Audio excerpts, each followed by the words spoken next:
This game was crazy. All right, this game was crazy. In the first half, the Indiana Fever looked amazing. They were hot, on fire. I could have sworn their jerseys was on fire the way that they were balling.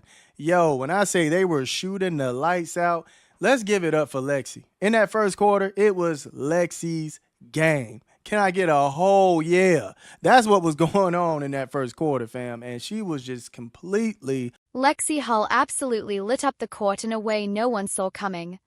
With the Indiana Fever losing players left and right to injuries, she stepped in and played as if she had nothing to lose.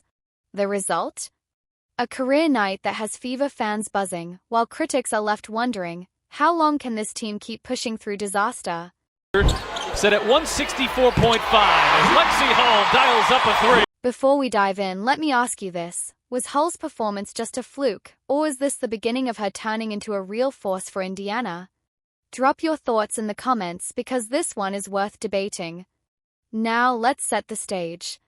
The Fever are already down 4 rotation players. Caitlin Clark sidelined since July 15th with a groin injury, Sophie Cunningham out with a torn MCL, Sydney Colson lost to an ACL tear, and Aari McDonald shut down with a foot problem.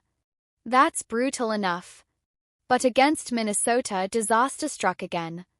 Chloe Bibby felt soreness in her left knee during warm-ups and was ruled out, while Odyssey Sims exited late in the fourth and never returned.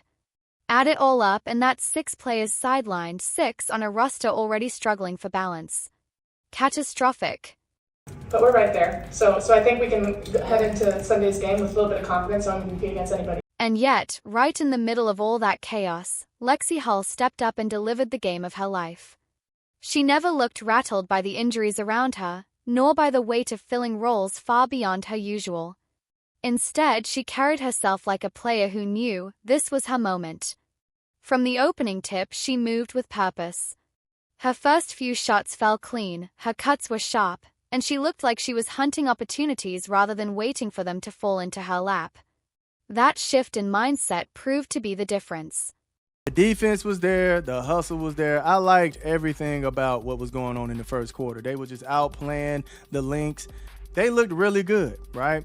And then we get to that second quarter. The second quarter, I loved how the entire team turned on fire. I mean, they were on fire, scorching, heating it up. By halftime, Hull had already stacked up 18 points, the kind of total you'd normally expect from Kelsey Mitchell or a healthy Caitlin Clark. Every shot she sank seemed to build her confidence, and that confidence quickly spilled over to her teammates. She wasn't playing scared or tentative. She was sprinting through open lanes, pulling up for threes without hesitation and forcing Minnesota defenders to scramble. The Fever bench erupted after every make. You could feel it, the team believed in her performance, and fans watching could sense that same energy pulsing through the screen. 5th time in her career as Boston goes backdoor to Hull, working on Williams. Hull gets. And here's the thing, Hull wasn't just piling up empty numbers in garbage time.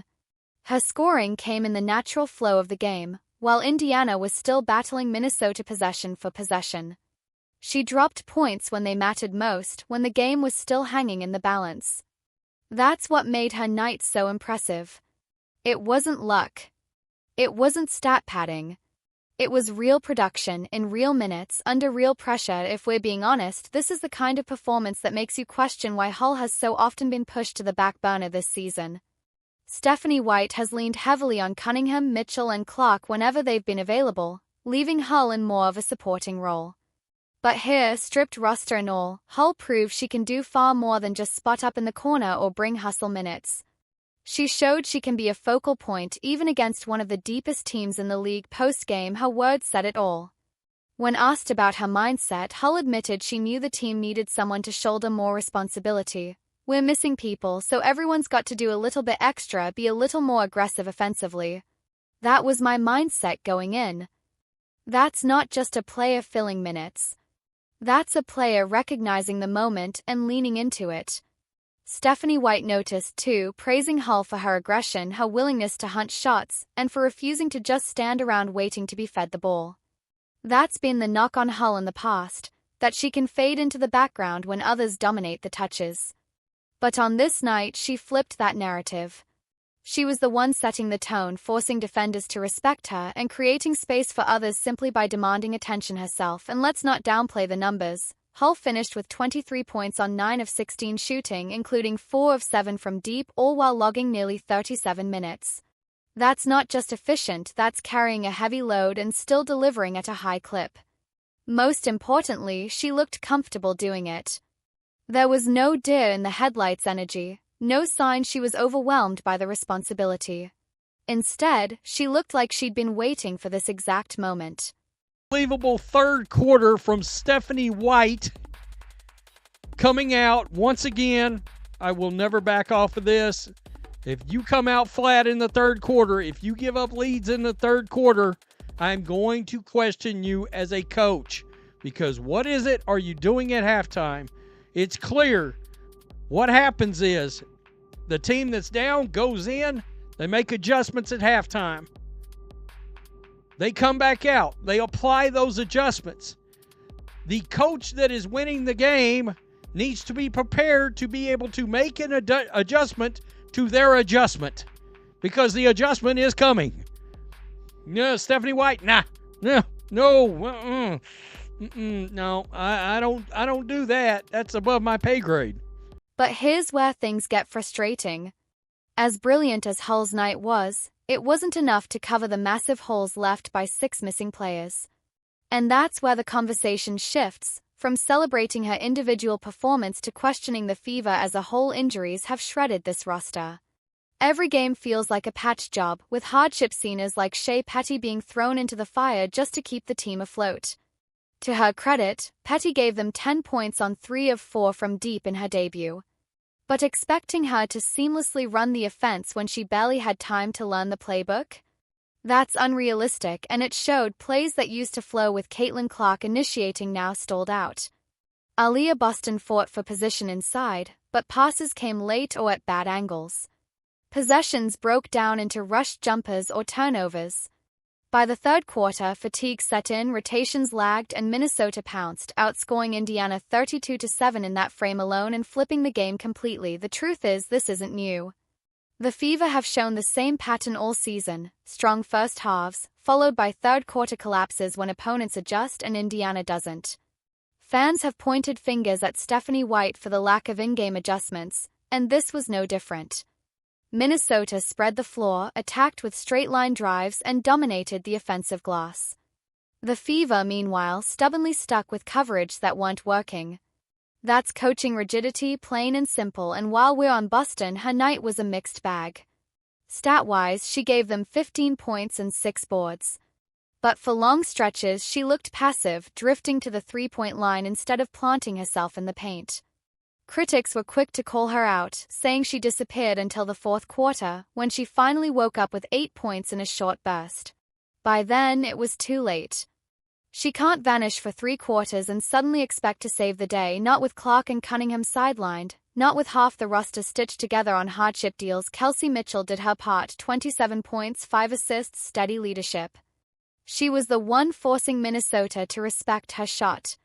But she needed Boston to step up as her co-star. Instead, it was Hull carrying the secondary scoring load.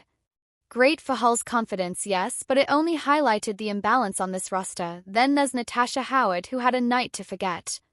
She tried bringing the ball up the court twice, both ended in disaster: 1 turnover, 1 offensive foul. That's not her role, and it showed. Worse, Jessica Shepard flat-out dominated her, recording a triple-double with 22 points, 11 rebounds, and 11 assists. Shepard looked like the best big on the floor. And that's a problem when Boston and Howard are supposed to anchor Indiana's frontcourt. Minnesota also got big nights from Kayla McBride, who torched the Fever for 29, and Natisha Heidman, who added 17 off the bench. Every time Indiana tried to claw back, one of them slammed the door shut. That's the difference between a deep, playoff-ready roster and a team scrambling to patch lineups together. So yes, Hull's explosion was incredible. Yes, Mitchell battled hard. Yes, Petty gave them a surprise boost. But when 6 of your rotation players are unavailable, those individual efforts only go so far. The Fever simply don't have the margin for error to survive nights where Boston looks passive, Howard gets exposed, and the coach refuses to adjust. And the schedule? It doesn't get easier. The Fever face Minnesota again in just a few days, this time on the road. Then come the Storm, Mercury, Dream, Sparks, and Valkyries, all teams clawing for playoff spots. Without Clark, without Cunningham, without half their rotation, the odds of sneaking into the postseason shrink by the day. Still, Hull's performance is a silver lining. If nothing else, she proved she can handle heavier minutes and bigger responsibilities. That matters because if Indiana wants to survive until Clark returns, they'll need Hull playing with the same confidence every night. But her breakout also raises a question. Once Clark is back, what do you do with Hull? Do you keep feeding her touches and let her confidence grow? Or do you push her back into a supporting role and risk losing what she just proved she can be?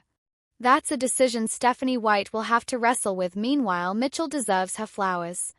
She's carried the team since Clark went down, and she delivered again against Minnesota.